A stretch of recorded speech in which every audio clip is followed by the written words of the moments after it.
Hello everybody, I'm Mark Goldbridge and I'm doing your Ruben Amorim press conference reaction. I'm also talking about topical things in relation to Manchester United as well. Lots to talk about as Amorim prepares for Leicester and gives injury updates and also updates on the future.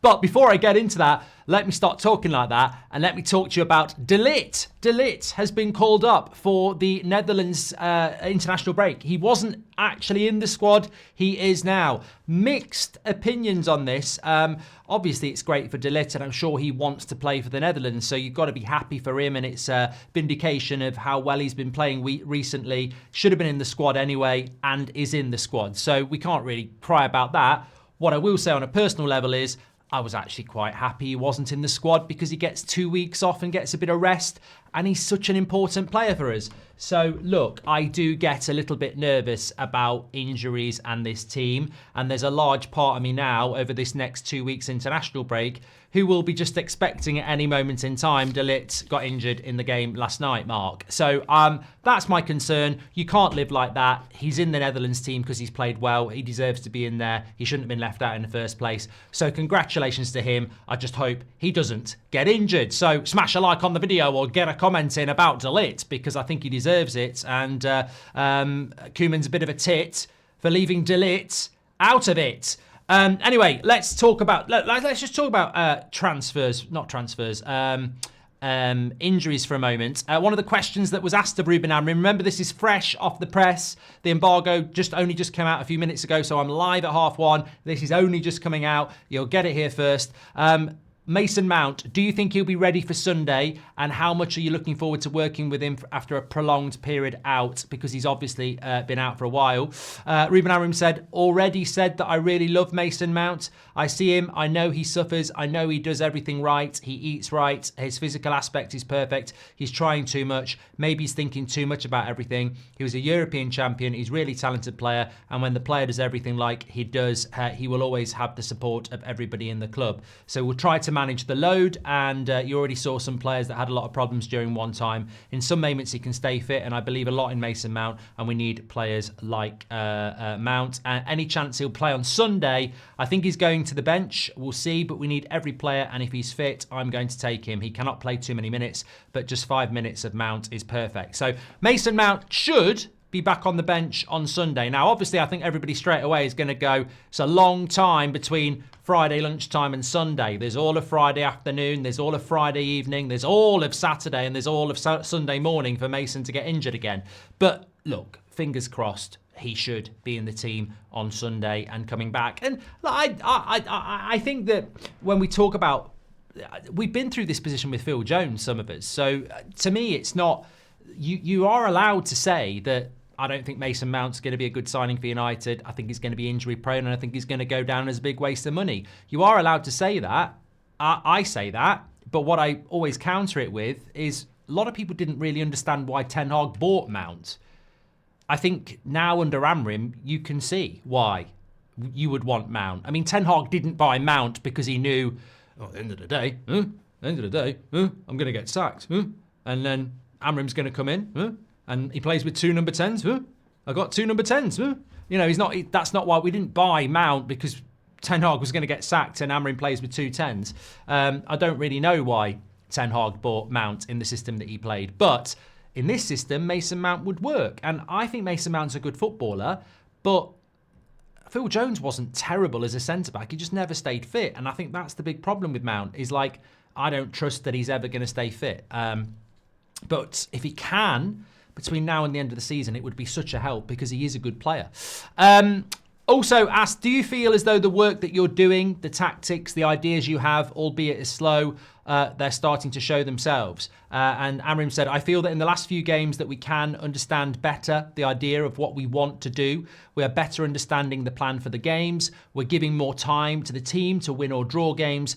We are not suffering one goal and then losing our minds and suffering another goal. So we're understanding the moments of the game, and also we're understanding better the way we want to play. And I think what we're really talking about there is the system and the players getting used to the system. They shouldn't take from the start of December to the middle of March to understand the basics. And that's fundamentally where I think everything's gone wrong.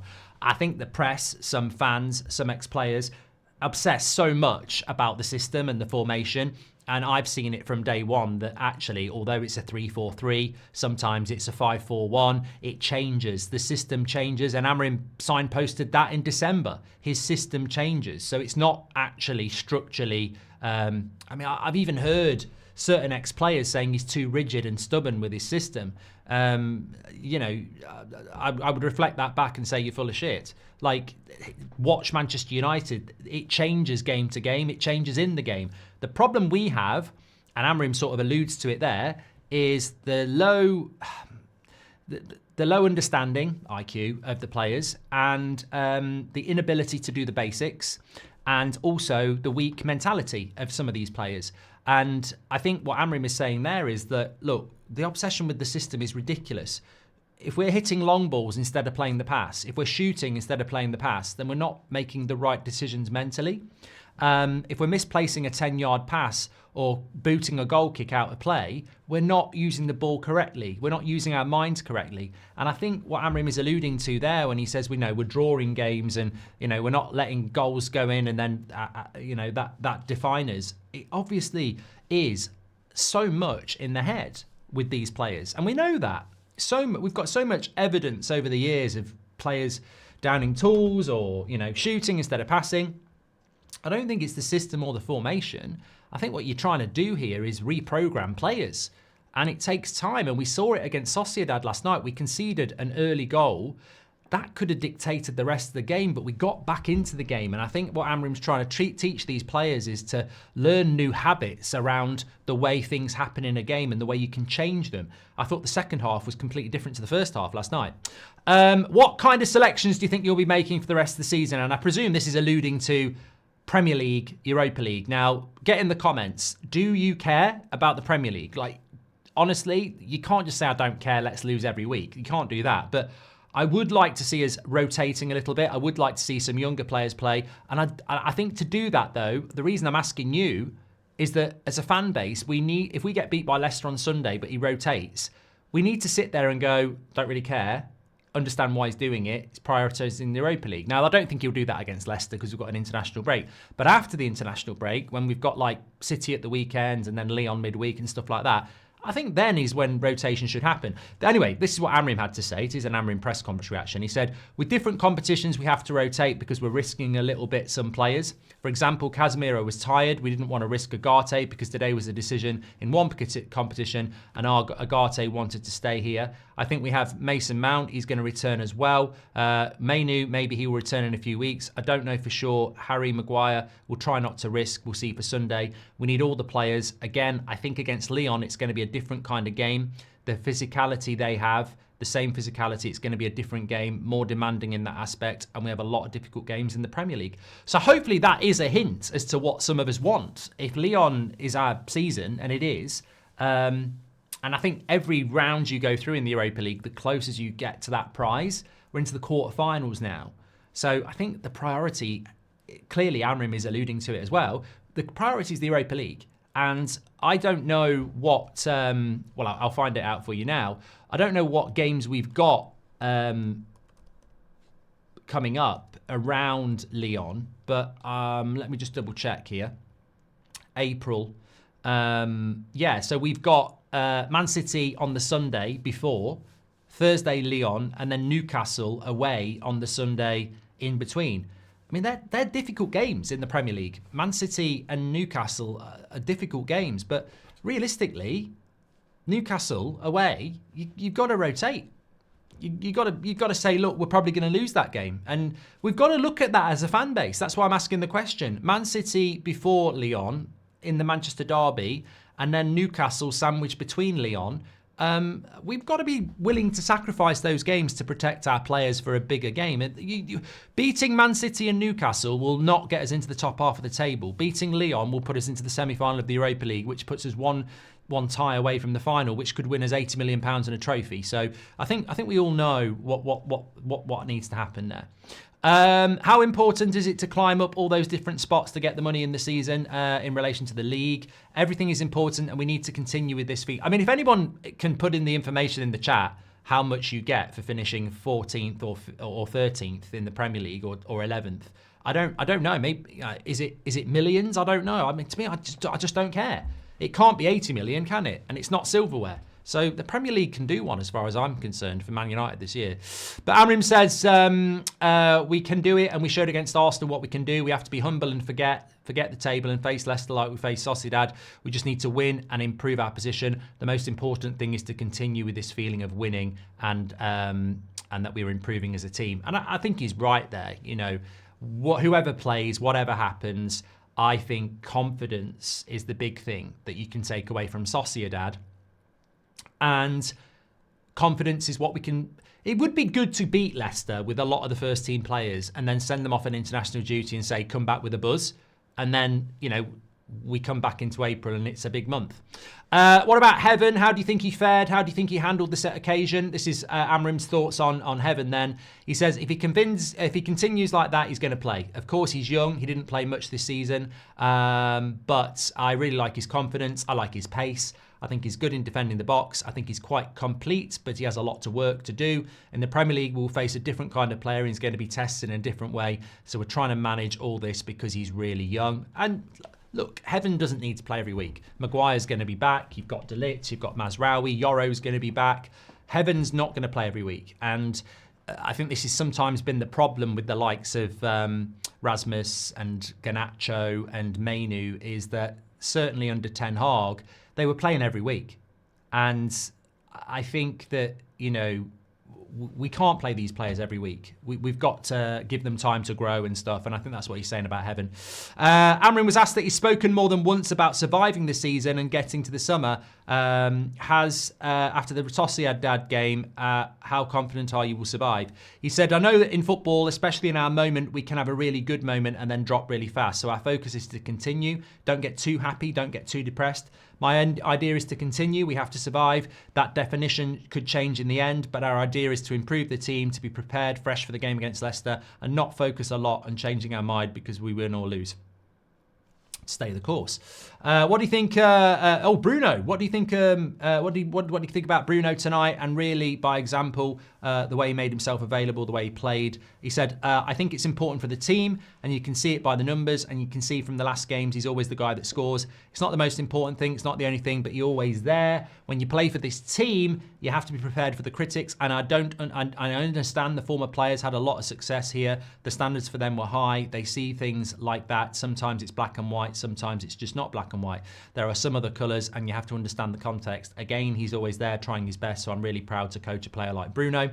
3-4-3 physically, when you go up against a team that has the same shape, does that need physicality increase because you're going man-to-man in every position? He said, I think it's clear because it's a lot of duels. It's a man-to-man, basically, especially where the ball is. It's man-to-man. So it's going to be so much more physical. It's a different game, and we have to use different positions and different tools to win the game. If we think we're going to play the next game the same way we played today, it's a mistake because it's a completely different team that are going to face, and for physically, it's going to be really important, especially in our league. Can you share anything about those different tools? No, I won't do that. And basically that was it. Look, I don't think that's particularly bad for a Amorim press conference straight after the Sociedad game, which is what he has to do. Obviously, we're talking about Leicester, but I think more importantly, we're talking about the bigger picture. I quite look forward to the March international break. Actually, I know we're in a difficult position as a football club off the pitch, the stadium, the money. Kenda's gone to Chelsea today, but I think what you have to do, and everybody's going to make their own mind up, is I did the morning show and acknowledged that it's embarrassing.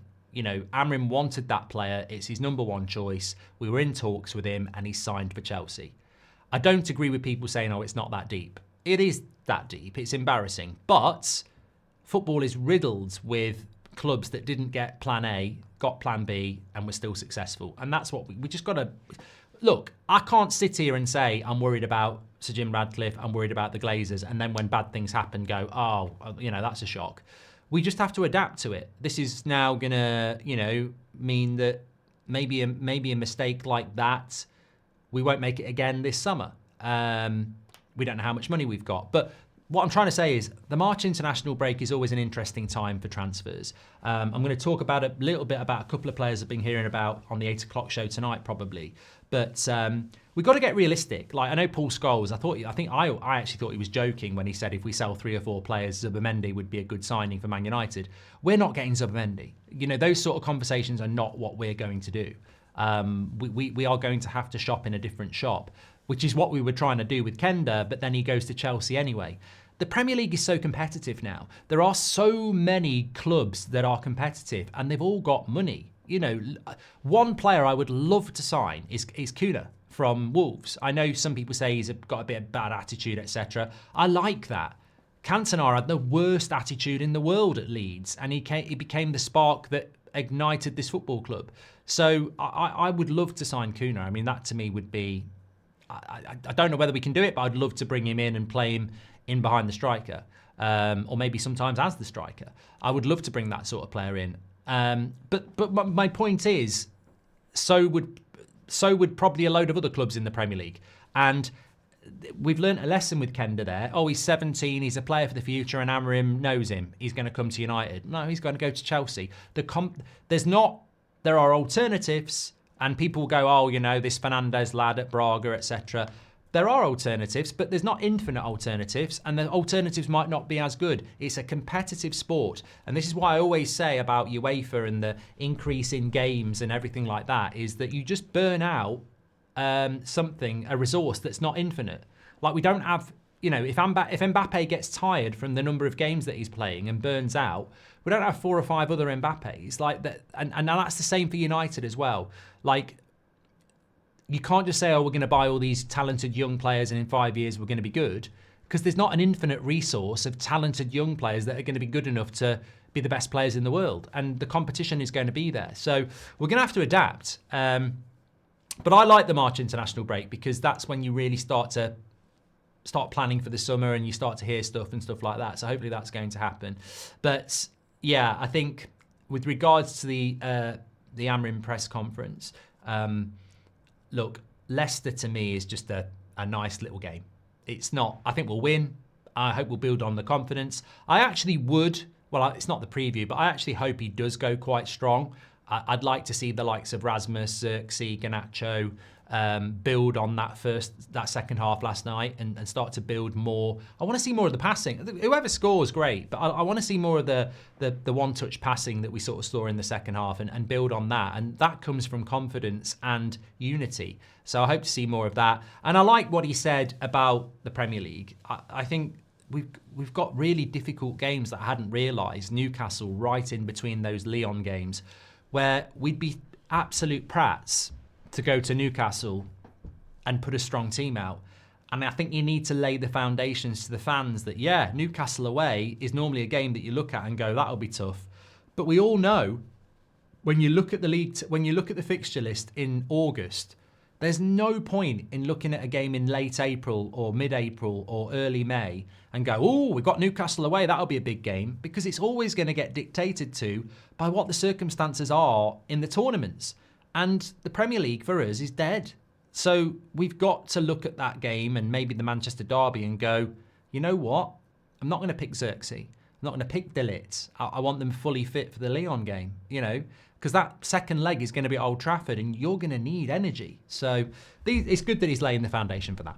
I'm back at 8 o'clock. Tune in for that. Be a good show tonight. I'm going to have a drink for the first time this week, recovery. And I'm not recovering alcoholic or anything like that. I mean, I'm recovering from my stitches. Just want to clear that up. And also, we've got a brilliant interview actually coming up at 5 o'clock today. A bit of an end of week treat. Beth recorded an interview with Rob Dawson from ESPN on yesterday, talking about the stadium and transfer budgets and stuff like that. So I've watched it already. So definitely watch that at 5. We'll be bringing some of it into the show at 8 as well. Take care, everyone. Thanks for watching. Legends. I'll speak to you all in a bit.